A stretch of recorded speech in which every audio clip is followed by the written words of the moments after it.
Olá a todos vocês, queridos amigos. Como sempre, é um prazer estar aqui com todos vocês. Eu sou o professor Tolentino e quero pedir para vocês que se inscrevam no canal. Você que está chegando agora, se inscreve aí no nosso canal, né? Ativa o sininho aqui e compartilhe os nossos vídeos, para assim a gente estar contribuindo na vida de outras pessoas também. Ok, pessoal? Bom, o nosso assunto é o cano hebraico, né? Cano hebraico. Inclusive eu vou até fazer um esclarecimento aqui, porque eu falei no outro vídeo e talvez não ficou bem elucidado. Logo no início do outro vídeo eu falei sobre isso. Então, o cano hebraico quer dizer a regra de fé do povo judeu.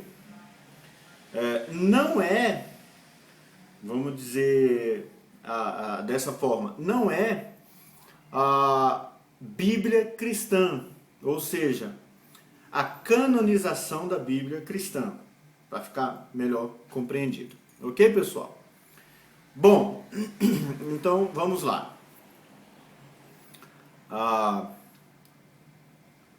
No período que o povo hebreu, o povo judeu, né, o povo de Judá foi levado para o cativeiro ou exílio na Babilônia,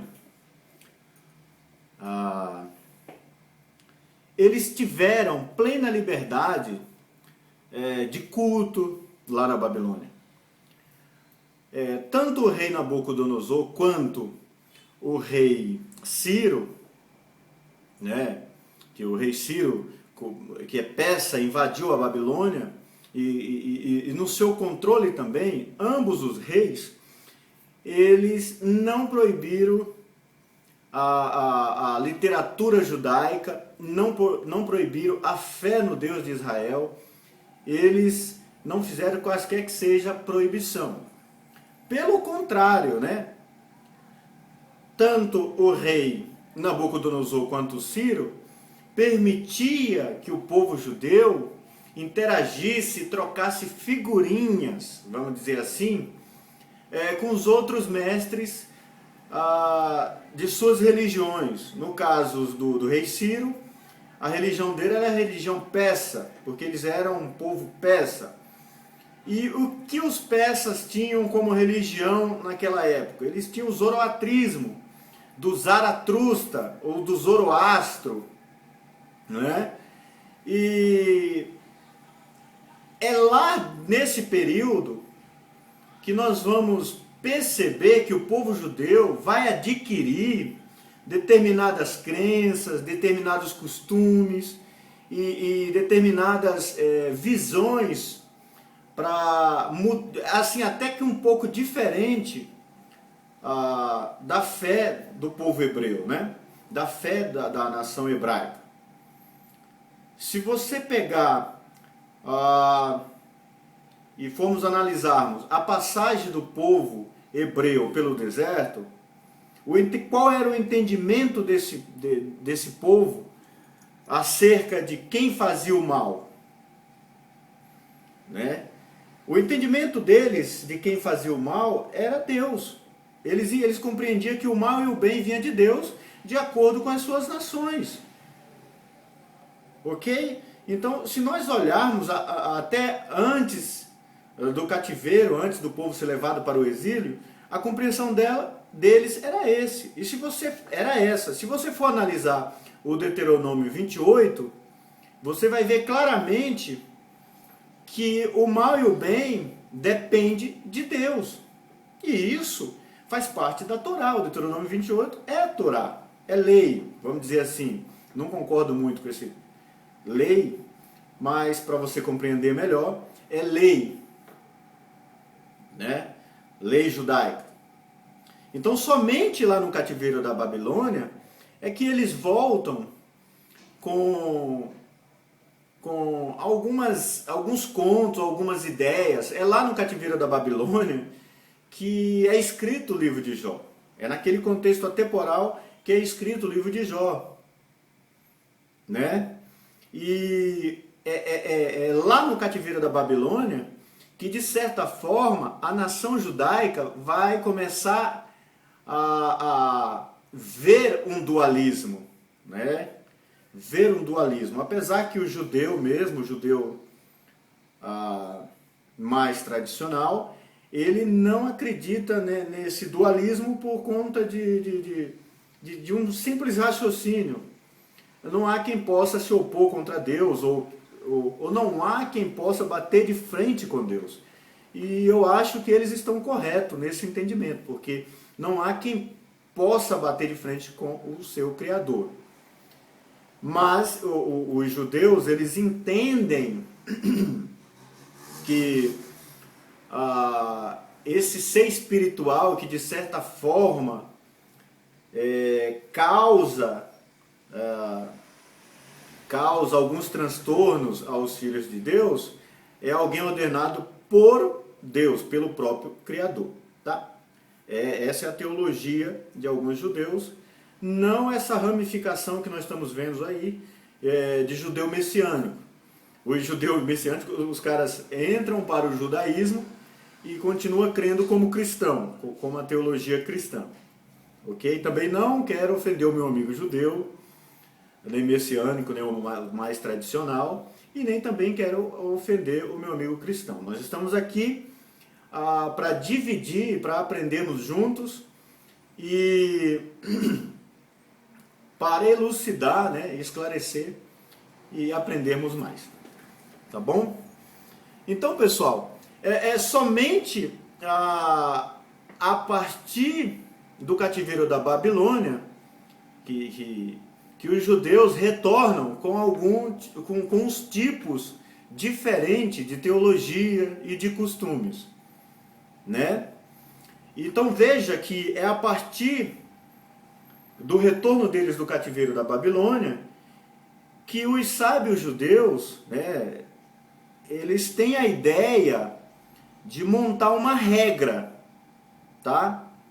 Regra essa que é o primeiro cano da literatura hebraica, ou seja, da literatura de sabedoria, ou da regra, ou das normas de Deus em hebraico, que no caso é a Torá.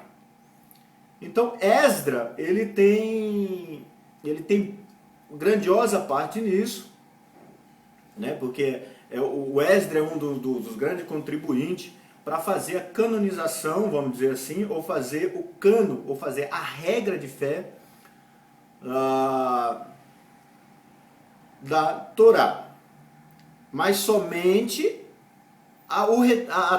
depois do retorno dos judeus do exílio na Babilônia. Aí eu te pergunto, por que somente após o retorno?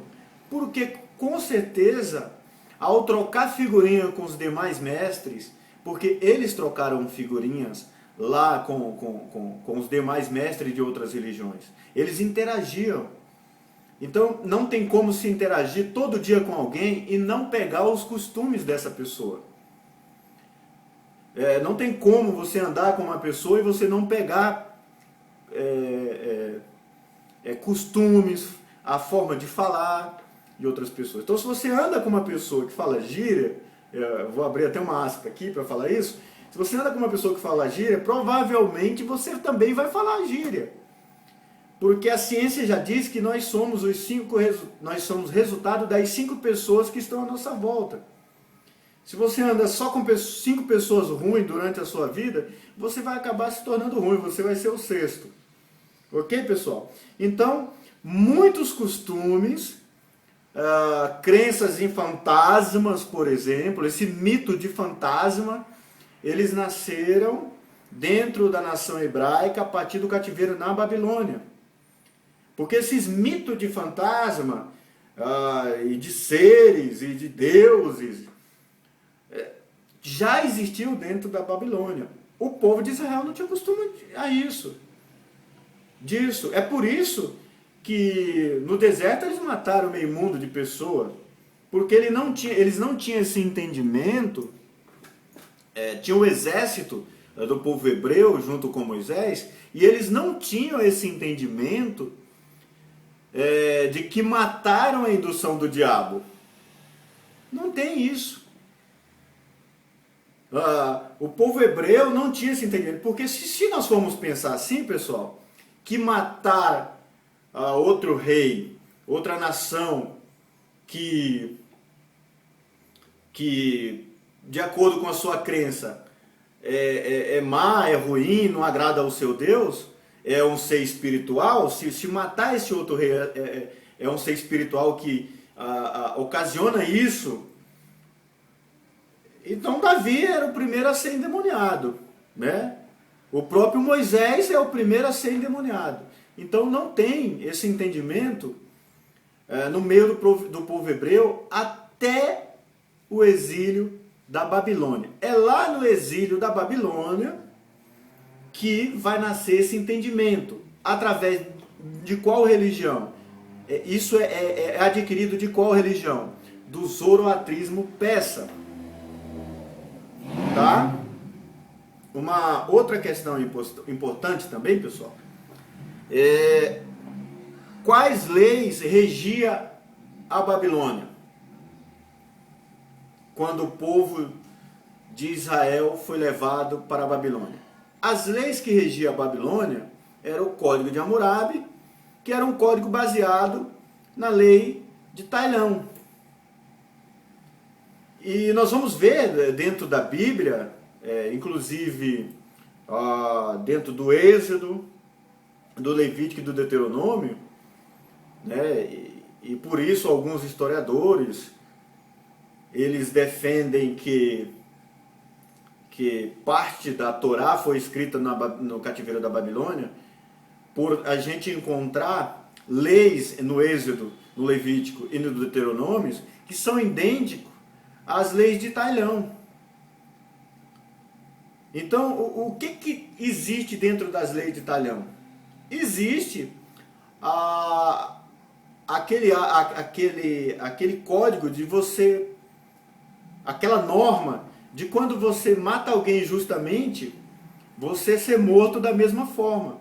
E nós encontramos leis muito parecidas dentro da Torá, no Êxodo, no Levítico e no Deuteronômio. Então, existem alguns estudiosos, né, pessoal, como, vou citar o nome de um aqui, é um nome um pouquinho complicado, mas a gente vai citar para vocês, Julius Wellhausen. Wellhausen é um estudioso, né, e orientalista e exegeta do Pentateuco, ou seja, da Torá. Ele vai dizer que parte da Torá foi escrita no cativeiro da Babilônia. Justamente por quê? Porque as leis da Torá, umas leis de questões humanas, de questão de homicídio, de roubo, né, elas são muito parecidas com o Código de Tailão. Tá, com as leis de Tailão. E essas leis eram as leis que regiam justamente o reinado de Nabucodonosor, né? O Código de Hammurabi é um código do sexto rei da Suméria, o Hammurabi, que ele se baseava no Código de Tailão. Código de Tailão esse que a sua datação de sua existência é de 1776 aproximadamente, antes de Cristo. Então, antes da Bíblia ser escrita, da Torá ser escrita, já existia essas leis de Tailão. Ok, pessoal? Então, por isso, alguns historiadores também vão dizer que a parte da Torá foi escrita no cativeiro da Babilônia. Tá bom, pessoal? Vamos continuar aqui a partir da Torá. O cativeiro da Babilônia ele foi a primeira remessa, ou seja, porque houve algumas levas de judeu para o cativeiro na Babilônia. Então a primeira remessa, e nessa primeira remessa, é provável que Daniel foi na primeira remessa. Foi poucas pessoas, foi tipo um aviso de Nabucodonosor, né? Ele deu um aviso, ele veio lá, pegou uma quantidade pequena de pessoas e levou para o exílio. E Daniel provavelmente estava nessa primeira leva. Esse Daniel, do livro Daniel da Bíblia, que você conhece. Tá? Então foi por volta de 605 a.C., a primeira leva. Ok, pessoal? Então eles ficaram para lá e lá eles aprenderam tudo isso que eu já citei aqui no vídeo. E aí quando eles retornam, né, eles retornam com essa ideia de canonizar a Torá. Então o primeiro momento que eles viram de pegar os livros e juntar em 5, né, fazer essa junção dos 5 na Torá, é por volta de 400 a 420 a.C. Tá? Os profetas, que são os Nevins em hebraico, foi por volta de 200 a 220 a.C. E os Ketuvim, que são os escritos de sabedoria, eles não foram canonizados já nessas épocas. Ele demorou para ser canonizado. Demoraram para ser canonizado e foram canonizados somente depois do ano 100, no final do primeiro século depois de Cristo. Uma data precisa, assim, é difícil precisar, né? Tem alguns estudiosos, historiadores que precisam, mas eu não vou precisar aqui, porque existe muita polêmica em torno disso, né? Eles vão dizer que os Ketuvins, os escritos, foram escritos após o ano 100, no final do primeiro século, a início do segundo século, no Concílio de Jâmina. Mas há estudiosos modernos que vão dizer que esse canon não foi feito, ou seja, a canonização dos escritos de sabedoria, que são os livros de sabedoria, os salmos, os provérbios, Ruth, Cântares, eles não foram canonizados nesse período, porque no Concílio de Jâmina, os sábios judeus que estavam no Concílio de Jâmina não tinha tanta autoridade, ou não tinha autoridade religiosa da nação hebraica para estar colocando no cano judaico, vamos dizer assim. Tudo bem, pessoal?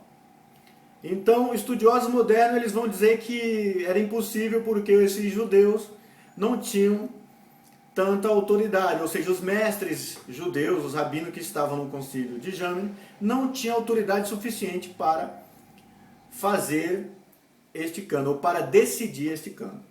Beleza? Tá bom.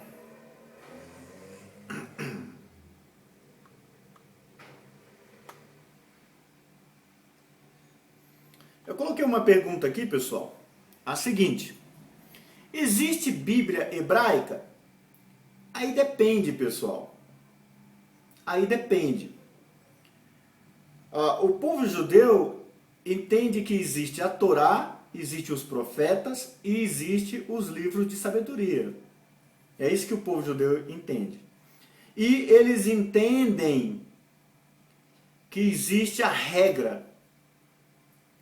Então é importante você entender que a palavra Bíblia, ela nasce a partir do cristianismo, a partir da patrística da igreja, tá?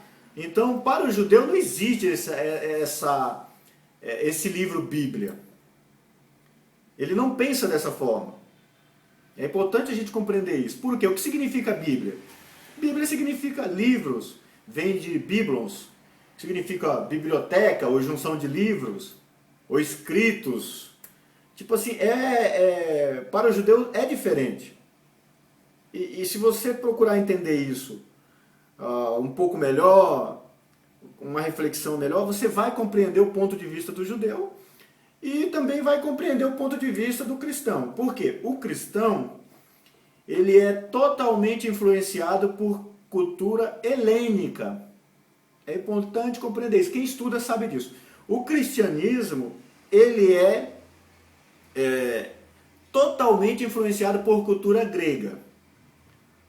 É por isso que os pais da igreja todos eram filósofos, e filósofos gregos, filósofos neoplatônicos, e tudo isso é cultura helênica, então temos que raciocinar. Tudo bem? Então Bíblia não é, a Bíblia não é hebraica, a Bíblia é a partir do cristianismo, é cristã, tá ok? Bom, a Bíblia hebraica ou Bíblia judaica contém 46 livros. Desses 46, 39 estão na Bíblia cristã. Mas a totalidade da Bíblia hebraica é de 24 livros. Ok? Alguns livros que os cristãos dividem em dois no judaísmo é um só. E os exemplos são simples. Primeiro e Segunda Reis é um livro só na Bíblia hebraica. Primeiro e Segunda Samuel, um livro só também na Bíblia hebraica. Crônicas e Esdra, também é um livro só na Bíblia hebraica. Isso totaliza 24 livros. Ok? Então, totalizando aí 24 livros. Mas tem alguns segmentos de judaísmo que vão dizer que a Bíblia hebraica são 22 livros. Tá? Isso por quê? Porque eles juntam Jeremias e Lamentações em um livro só, Juízes e Ruth também num livro só. Por quê? Porque eles entendem que dessa forma vai correlacionar com as 22 letras do alfabeto hebraico. Então, por pensar dessa maneira, eles acreditam que sejam 22 livros do cano hebraico, ou seja, da junção da Bíblia hebraica. Tá bom? É isso aí, pessoal. Bom, pessoal, eu acho que a gente já elucidou bastante coisa aqui sobre a questão da Bíblia hebraica, ou da canonização da Bíblia hebraica. Deixa eu ver se dá pra gente comentar mais alguma coisa.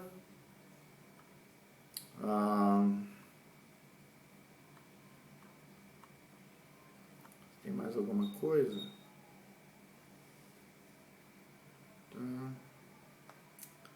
Tá, vou comentar mais aqui sobre o pensamento do estudioso Júlio Eliausen, né? O que ele sustenta? Ele sustenta que o Pentateuco é uma obra redacional composta de 4 diferentes tradições. Documentos esses: haja vista, com textos compostos na época da monarquia, 950 a.C., e a Eloísta, com textos posteriores aos anos 750 a.C. Deuteronomista, com texto escrito aproximadamente no ano 600 a.C. E a sacerdotal, com textos escritos no cativeiro da Babilônia por volta de 500 a.C. Então, tem alguns estudiosos que pensam dessa forma, né, sobre a questão da Torá. Tudo bem? Mas tendo em vista que a visão tradicional sobre quando foi escrito a Torá ou o Pentateuco, a visão tradicional dos estudiosos tradicionais, a visão cristã e a visão tradicional do judaísmo, ela vai atestar, essas visões elas vão atestar que foi escrita por Moisés entre 1446 a.C. a 1406. Também eles não dão uma data precisa, é uma data aproximada. Tá bom? Então essa é a visão mais tradicional de quando foi escrito a Torá, que dentro do cristianismo é traduzido como lei.